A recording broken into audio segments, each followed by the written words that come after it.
आदरणीय श्री रामनाथ कोविंद जी, उपराष्ट्रपति श्री एम वेंकैया नायडू जी, प्रधानमंत्री श्री नरेंद्र मोदी जी, लोकसभा के स्पीकर श्री ओम बिरला जी, चीफ जस्टिस एन.वी. रमन्ना जी, सम्मानित सांसदगण, अन्य महानुभावों, देवियों और स्वजनों तथा मेरे प्यारे देशवासियों, सभी को जोहार।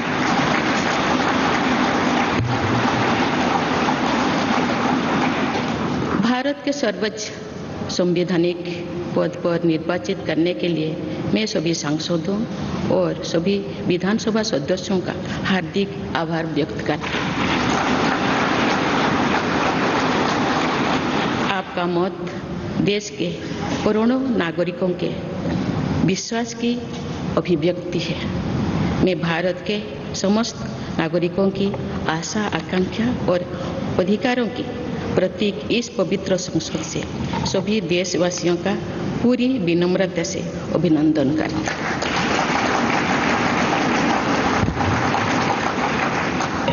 आपकी आत्मीयता, आपका विश्वास और आपका सहयोग मेरे लिए इस नए दायित्व का निभाने में मेरी बहुत बड़ी ताकत रहेगी। मुझे राष्ट्रपति के रूप में देश ने एक ऐसे महत्वपूर्ण कालखंड में चुना है जो हम अपनी आज़ादी का अमृत महोत्सव मना रहे हैं।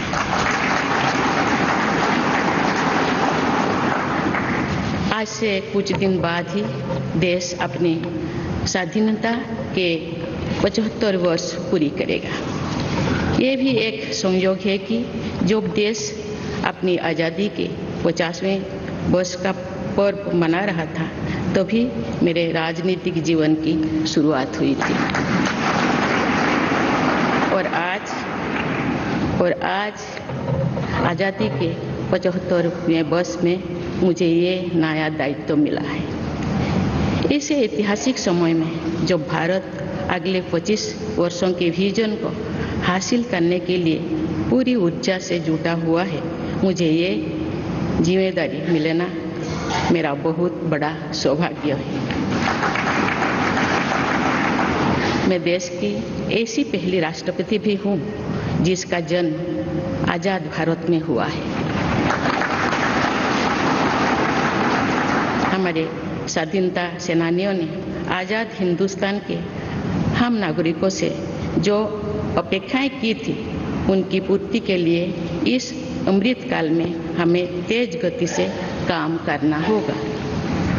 इन 25 वर्षों में अमृत काल की सिद्धि का रास्ता 2 पटरी पर आगे बढ़ेगा, सबका प्रयास और सबका कर्तव्य। भारत के उज्जवल भविष्य की नई विकास यात्रा हमें सबके प्रयास से करनी है, कर्तव्य पथ पर चलते हुए करनी ही है। काल यानी 26 जुलाई को कारगिल विजय दिवस भी है। ये दिन भारत की सेनाओं के शौर्य और संयम दोनों का ही प्रतीक है।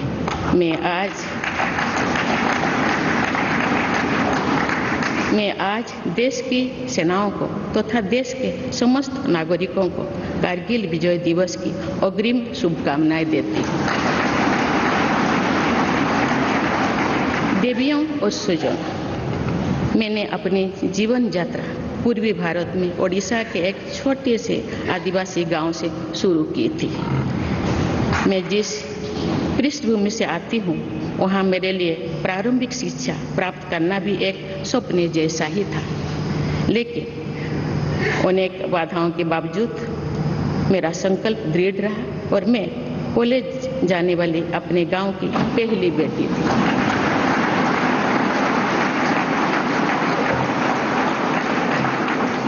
मैं जनजातीय समाज से हूँ और वार्ड काउंसिलर से लेकर भारत की राष्ट्रपति बनने तक का अवसर मुझे मिला है। ये लोकतंत्र की जननी भारतवर्ष की महानता है। ये हमारे लोकतंत्र की ही शक्ति है कि उसमें एक गरीब घर के पैदा होने बेटी दूर सुदूर आदिवासी क्षेत्र में पैदा हुई बेटी भारत के सर्वोच्च संवैधानिक पद तक पहुंच सकती है। राष्ट्रपति के पद पहुंचना मेरी व्यक्तिगत उपलब्धि नहीं है, ये भारत की प्रत्येक गरीब की उपलब्धि है। मेरा निर्वाचन इस बात का सबूत है कि भारत में गरीब सपने भी देख सकता है और उन्हें पूरा भी कर सकता है।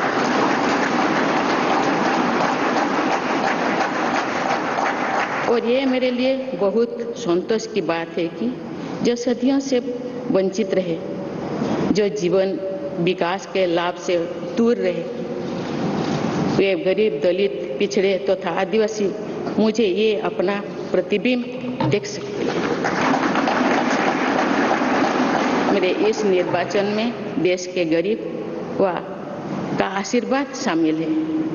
देश की करोड़ों महिलाओं और बेटियों के सपनों और सामर्थ्य की झलक है।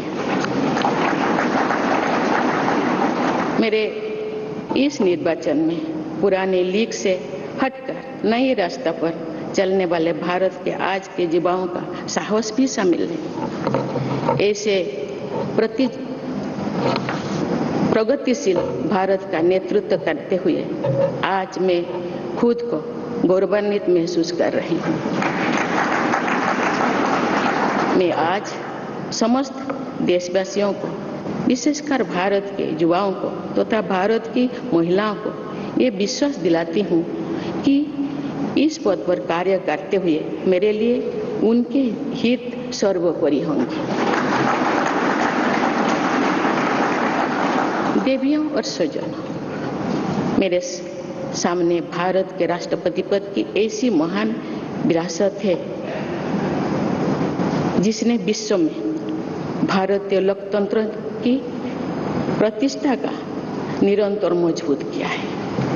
देश के प्रथम राष्ट्रपति डॉक्टर राजेंद्र प्रसाद से लेकर श्री रामनाथ कोविंद जी तक अनेक विभूतियों ने इस पद को सुशोभित किया है। इस पद के साथ साथ देश ने इस महान परंपरा के प्रतिनिधित्व का दायित्व भी मुझे सौंपा है। संविधान के आलोक में मैं पूरी निष्ठा से अपने कर्तव्यों का निर्वहन करूंगी। मेरे लिए भारत के लोकतांत्रिक सांस्कृतिक आदर्श और सभी देशवासी हमेशा मेरे ऊर्जा के स्रोत रहेंगे। देवियों और स्वजनों, हमारे संवैधानिक संग्राम में, स्वाधीनता संग्राम में एक राष्ट्र के तौर पर भारत की नई यात्रा की रूपरेखा तैयार की है। हमारा स्वाधीनता संग्राम उन संघर्षों और बलिदानों की अविरल धारा है जिसने आजाद भारत के लिए कितनी ही आदर्शों और संभावनाओं की सिंचा था। पूज्य बापू ने हमें स्वराज, स्वदेशी, स्वच्छता और सत्याग्रह द्वारा भारत के सांस्कृतिक आदर्शों की स्थापना का मार्ग दिखाया था।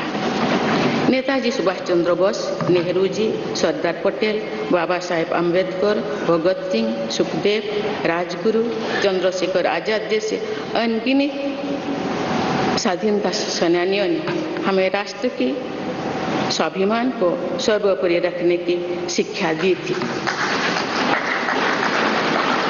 रानी लक्ष्मीबाई, रानी वेलु नाचियार, रानी गाईदिन्लु और रानी चेन्निमा जैसी अनेकों वीरांगनाओं ने राष्ट्र इच्छा और राष्ट्र निर्माण में नारी शक्ति की भूमिका को नई ऊर्जा दी है।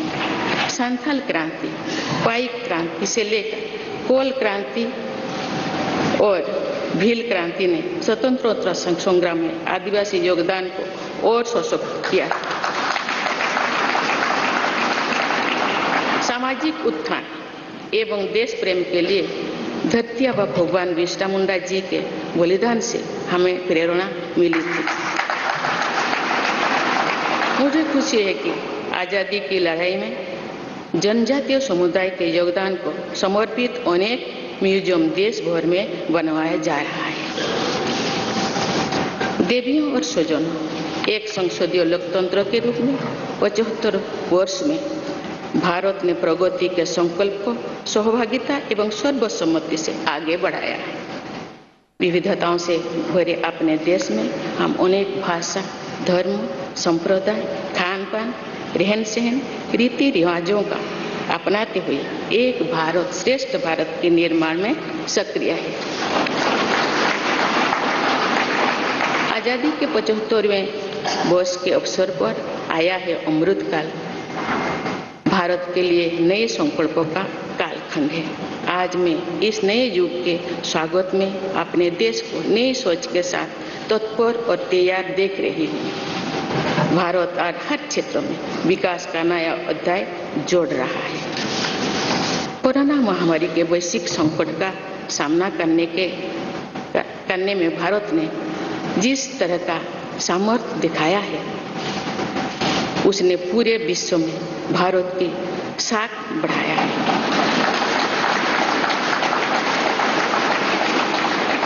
हम हिंदुस्तानियों ने अपने प्रयासों से न सिर्फ इस वैश्विक चुनौती का सामना किया, बल्कि दुनिया के सामने नए मापदंड भी स्थापित किए। कुछ दिन पहले भारत ने कोरोना वैक्सीन की 200 करोड़ डोज लगाने का कीर्तिमान बनाया। इस पूरी लड़ाई में भारत के लोगों ने जिस संयम, साहस और सहयोग का परिचय दिया, वो एक समाज के रूप में हमारी बढ़ती हुई शक्ति और संवेदनशीलता का प्रतीक है। भारत ने इन मुश्किल हालात में न केवल खुद को संभाला, बल्कि दुनिया की मदद भी की। कोरोना महामारी से बने माहौल में आज दुनिया भारत को नए विश्वास से देख रही है। दुनिया की आर्थिक स्थिरता के लिए, सप्लाई चेन की सुगमता के लिए और वैश्विक शांति के लिए दुनिया को भारत से बहुत उम्मीदें हैं। आगामी महीनों में भारत अपनी अध्यक्षता में G20 ग्रुप की मेजबानी भी करने जा रही है। इसमें दुनिया के 20 बड़े देश भारत की अध्यक्षता में वैश्विक विषयों पर मंथन करेंगे। मुझे विश्वास है भारत में होने वाले इस मंथन से जो निष्कर्ष और नीतियां निर्धारित होंगे, उनसे आने वाले दशकों की दिशा तय होगी। देवियों और स्वजनों, दशकों पहले मुझे रायरंगपुर में श्री अरबिंदो इंटीग्रल स्कूल में शिक्षक के रूप में कार्य करने का अवसर मिला था। कुछ ही दिनों के बाद श्री अरबिंदो जी की 150वीं जन्म जयंती मनाई जाएगी। शिक्षा के बारे में श्री अरबिंदो के विचारों ने मुझे निरंतर प्रेरित किया है। जनप्रतिनिधि के रूप में विभिन्न पदों पर कार्य करते हुए और फिर राज्यपाल के रूप में भी मेरा शिक्षण संस्थानों के साथ सक्रिय जुड़ाव रहा है। मैंने देश के युवाओं के उत्साह और आत्मबल को करीब से देखा है। हम सभी के श्रद्धेय अटल जी कहा करते थे कि देश के युवा जब आगे बढ़ते हैं तो वे सिर्फ अपने ही भाग्य नहीं बनाते, बल्कि देश का भी भाग्य बनाते हैं।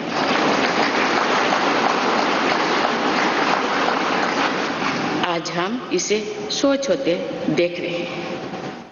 वोकल फॉर लोकल से लेकर डिजिटल इंडिया तक हर क्षेत्र में आगे बढ़ रहा आज का भारत विश्व के साथ कदम से कदम मिलाकर औद्योगिक क्रांति 4.0 के लिए पूरी तरह भारत तैयार है। रिकॉर्ड संख्या में बन रहे स्टार्टअप्स में नए इनोवेशंस में दूर सुदूर क्षेत्रों में डिजिटल टेक्नोलॉजी की स्वीकार्यता में भारत के युवाओं की बड़ी भूमिका है। बीती वर्षों में भारत ने जिस तरह महिला सशक्तिकरण के लिए निर्णय लिए हैं, नीतियां बनाई गई है, इससे भी देश में एक नई शक्ति का संचार हुआ है। मैं चाहती हूँ कि हमारी सभी बहनें व बेटियां अधिक से अधिक सशक्त हो तथा वे देश के हर क्षेत्र में अपना योगदान बढ़ाती रहे। मैं अपने देश के युवाओं से कहना चाहती हूँ कि आप न केवल अपने भविष्य का निर्माण कर रहे हैं, बल्कि भविष्य के भारत की नींव भी रख रहे हैं। देश के राष्ट्रपति के तौर पर मेरा हमेशा आपको पूरा सहयोग रहेगा। देवियों और सज्जनों, विकास और प्रगतिशीलता का अर्थ निरंतर आगे बढ़ना होता है, लेकिन साथ ही अपने अतीत का ज्ञान भी उतना ही आवश्यक है। आज जब विश्व सस्टेनेबल प्लैनेट की बात कर रहे हैं, तो उसमें भारत की प्राचीन परंपराओं, हमारे अतीत की सस्टेनेबल लाइफस्टाइल की भूमिका और बढ़ जाती है। मेरा जन्म तो उस जनजातीय परंपरा से हुआ है जिसने हजारों वर्ष से प्रकृति के साथ तालमेल बनाकर जीवन को आगे बढ़ाया है। मैंने जंगल और जलाशयों के महत्व को अपने जीवन में महसूस किया है। हम प्रकृति से जरूरी संसाधन लेते हैं और उतनी ही श्रद्धा से प्रकृति से सेवा भी करते हैं। यहाँ संवेदनशीलता का आज वैश्विक अनिवार्यता बन गया है। मुझे इस बात की प्रसन्नता है कि भारत पर्यावरण संरक्षण के क्षेत्र में विश्व का मार्गदर्शक बन रहा है। देवियों और स्वजन, मैंने अपने अब तक के जीवन में जन सेवा में ही जीवन की सार्थकता को अनुभव किया है। श्री जगन्नाथ क्षेत्र के एक प्रख्यात कवि भीम भोई जी की कविता की एक पंक्ति है, मो जीवन पचे नरके पड़ी था जगत उद्धार।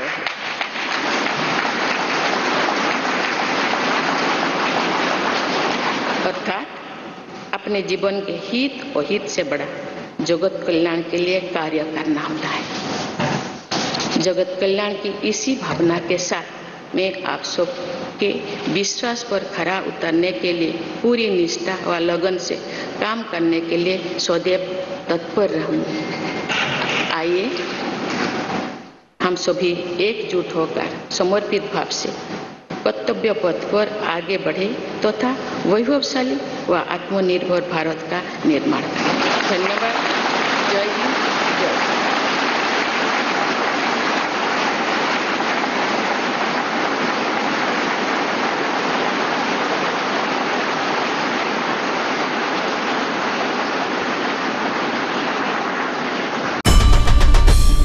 आई भवानीचा गजर म्हणजे झी 24 तास।